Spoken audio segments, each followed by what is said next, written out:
اسلامی تاریخ میں غزوہ احد حق و باطل کا دوسرا مارکہ ہونے کے لحاظ سے بڑی اہمیت کا حامل ہے۔ یہ غزوہ 3 ہجری میں واقع ہوا۔ اس کی تاریخ کے بارے میں مختلف روایات ملتی ہیں۔ کچھ کے مطابق یہ واقعہ 3 شوال، کچھ کے مطابق 7 اور بعض کے مطابق 11 اور کچھ کے مطابق 15 شوال کو پیش آیا۔ البتہ اس کے دن پر سب متفق ہیں کہ یہ ہفتہ کے روز ہوا تھا۔ تو ناظرین، آج ہم آپ کو اس ویڈیو میں غزوہ احد کے حوالے سے بتائیں گے کہ غزوہ احد کے اندر کیا کیا اور کون کون سے واقعات پیش آئے، مسلمانوں کی تعداد کیا تھی اور کفار کی تعداد کیا تھی، اس غزوہ کے اندر مسلمانوں کو کتنا نقصان ہوا اور کفار کو کتنا نقصان ہوا۔ ان تمام سوالات کے جوابات جانیے اس ویڈیو میں۔ تو آئیے چلتے ہیں ویڈیو کی طرف۔ میں ہوں اویس کشانی اور آپ دیکھ رہے ہیں میرا یوٹیوب چینل اویس کشانی۔ احد مدینہ منورہ کے ایک پہاڑ کا نام ہے جس کے بارے میں نبی کریم صلی اللہ علیہ وسلم کا ارشاد گرامی ہے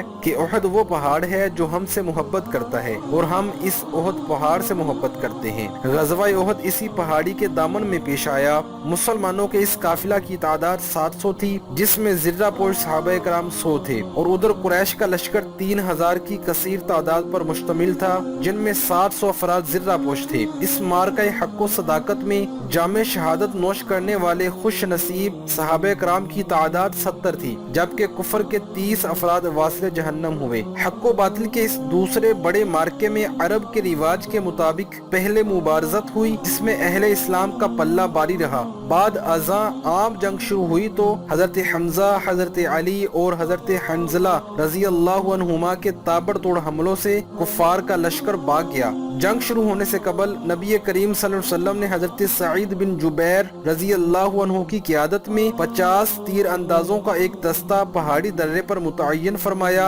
اور انہیں یہ حکم دیا کہ وہ کسی صورت میں بھی درہ نہ چھوڑیں۔ جب کفار کو انہوں نے بھاگتے دیکھا تو مال غنیمت حاصل کرنے کے لیے یہ بھی دوڑ پڑے۔ حضرت سعید رضی اللہ عنہ ان کو روکتے رہ گئے اور کفار کے لشکر نے جب یہی درہ خالی دیکھا تو حضرت خالد بن ولید کی قیادت میں یہاں سے مسلمانوں پر حملہ کر دیا۔ پیچھے سے ہونے والے اس ناگہانی حملے میں بہت سے مسلمان شہید ہو گئے، جن میں سرکار دو عالم علیہ الصلوۃ والسلام کے پیارے چچا حضرت سیدنا امیر حمزہ رضی اللہ عنہ بھی شامل تھے۔ یہ وقت مسلمانوں پر بہت کڑا تھا، ایسا لگا کہ کفار کو فتح مل گئی ہے۔ اس صورتحال میں نبی کریم صلی اللہ علیہ وسلم کو کچھ جانثاروں نے گھیرے میں لے لیا اور مسلمانوں کو اکٹھا کرنا شروع کر دیا، مگر اتنی دیر میں 70 صحابہ کرام جام شہادت نوش کر چکے تھے۔ جب مسلمانوں کو اکٹھا ہوتے ہوئے دیکھا تو ابو سفیان نے وہیں سے آواز لگائی کہ آج بدر کا حساب برابر ہو گیا ہے، اب اگلے سال پھر بدر کے مقام پر لڑائی ہوگی، اور یہ کفار مکہ واپس اپنے گھروں کو چلے گئے۔ اس معرکہ میں بہت سے ایمان افروز واقعات پیش آئے۔ حضرت حنظلہ رضی اللہ عنہ اس معرکہ میں باطل پرستوں سے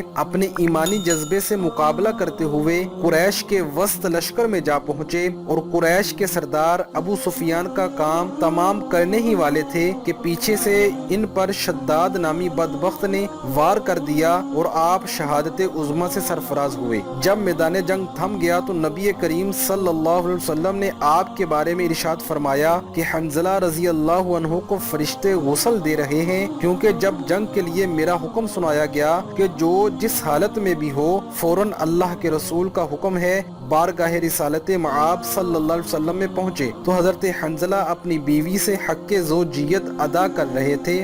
جیسے ہی اپنے آقا کا حکم سنا بغیر غسل کیے بارگاہ رسول صلی اللہ علیہ وسلم میں حاضر ہو گئے اور وہاں سے جنگ لڑتے لڑتے جام شہادت نوش فرمایا۔ اسی وجہ سے آپ کو غسل ملائکہ کا لقب عطا ہوا۔ اہل اسلام کا پرچم حضرت معاذ بن عمیر رضی اللہ عنہ کے ہاتھ میں تھا۔ ایک بدبخت آپ پر حملہ آور ہوا، آپ کے دائیں ہاتھ پر اس طرح وار کیا کہ آپ کا دائیں ہاتھ مبارک شہید ہو گیا۔ آپ نے پرچم اسلام کو دوسرے ہاتھ سے پکڑ لیا، پھر اس بدبخت نے دوبارہ ضرب لگائی، آپ کا دوسرا ہاتھ مبارک بھی جدا ہو گیا، لیکن آپ نے پرچم اسلام کو اپنے سینے سے تھامے رکھا اور بلند آواز میں آیت مبارکہ پڑھی کہ وما محمد الا رسول قد خلت من قبلہ الرسل۔ پھر آپ پر تیر سے وار کیا گیا اور آپ نے بھی شہادت کا اعلیٰ جام نوش فرما لیا۔ جب منافقوں نے نبی کریم صلی اللہ علیہ وسلم کے شہید ہونے کی جھوٹی افواہ پھیلا دی تو ایک انصاری صحابیہ مدینہ پاک سے احد کی طرف نکل پڑی۔ جب راستے میں ان کے والد کے شہید ہونے کی ان کو خبر ملی تو اس عاشق رسول صحابیہ نے کہا کہ پہلے میں اپنے رسول صلی اللہ علیہ وسلم کا حال جاننا چاہتی ہوں۔ پھر ان صحابیہ کو ان کے شوہر اور بھائی کی شہادت کی خبر ملی تو انہوں نے یہی کہا کہ مجھے اپنے رسول کریم صلی اللہ علیہ وسلم کی خبر لینی ہے کہ وہ کس حالت میں ہیں، اور جب ان کو بتایا گیا کہ رسول خدا صلی اللہ علیہ وسلم خیر و عافیت سے ہیں تو عرض کرنے لگی کہ مجھے حبیب کریم صلی اللہ علیہ وسلم کا دیدار کرنے دو۔ جب نبی کریم صلی اللہ علیہ وسلم کا دیدار نصیب ہوا تو ان کو سکون ہوا اور عرض کیا یا رسول اللہ صلی اللہ علیہ وسلم آپ سلامت ہیں تو ہر مصیبت آسان ہے۔ اسی غزوہ احد میں حضرت قتادہ بن نعمان رضی اللہ عنہ کی آنکھ مبارک میں تیر لگا اور آپ کی آنکھ کا ڈیلا باہر آ گیا۔ حضرت قتادہ اپنی آنکھ ہاتھ میں اٹھائے نبی کریم صلی اللہ علیہ وسلم کی بارگاہ میں حاضر ہوئے اور احوال عرض کیا۔ اللہ کے رسول صلی اللہ علیہ وسلم نے ارشاد فرمایا اے قتادہ اگر تم چاہو تو صبر کر لو، جنت تمہارے لیے ہے، اور اگر تم چاہو تو آنکھ لٹا دوں گا۔ حضرت قتادہ رضی اللہ عنہ نے عرض کیا یا رسول اللہ یقیناً جنت بڑی جزا اور عظیم عطائے الہی ہے۔ یا رسول اللہ صلی اللہ علیہ وسلم ایسا بھی تو ہو سکتا ہے کہ آپ جنت بھی عطا فرما دیں اور آنکھ بھی لوٹا دیں۔ اللہ کے رسول صلی اللہ علیہ وسلم نے فرمایا ٹھیک ہے۔ آپ نے اپنے دست رحمت سے ان کی آنکھ کو پہلی والی جگہ پر رکھ کر لگا دی اور اس آنکھ کی روشنی پہلی دوسری آنکھ سے زیادہ ہو گئی۔ پھر آپ نے ان کے لیے جنت کی دعا بھی فرمائی۔ معلوم ہوا صحابہ کرام کا یہ عقیدہ تھا کہ نبی کریم اگر چاہیں تو جس کو دنیا میں جنت عطا فرما دیں اور جس کو چاہیں آنکھ نکلی ہوئی ٹھیک کر دیں، اور آج صدیوں بعد بھی عاشقان رسول کا یہی صحابہ والا عقیدہ ہے کہ وہ اللہ کے رسول سے مانگتے ہیں اور حضور اپنے غلاموں کو اللہ کی عطا سے نوازتے ہیں اور امداد فرماتے ہیں۔ اسی معرکہ احد میں جب حضرت عبداللہ بن حجش رضی اللہ عنہ کی تلوار ٹوٹ گئی تو آپ نے عرض کیا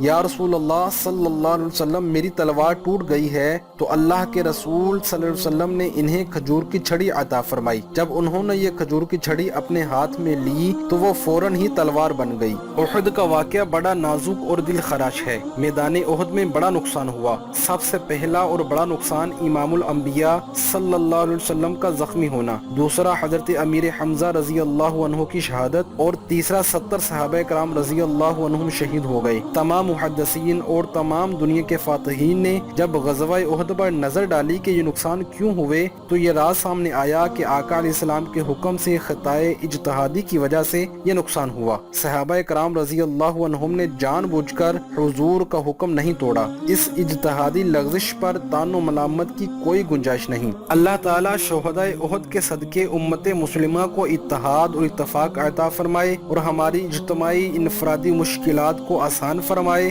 اور ان کے درجات کو مزید بلند فرمائے، آمین۔ اگر آپ کو ہماری یہ ویڈیو پسند آئی ہے تو ہمارے چینل اویس کشانی کو سبسکرائب کیجئے، اس ویڈیو کو لائک اور شیئر لازمی کریں۔ تو ملتے ہیں اگلی ویڈیو میں، تب تک کے لیے خدا حافظ۔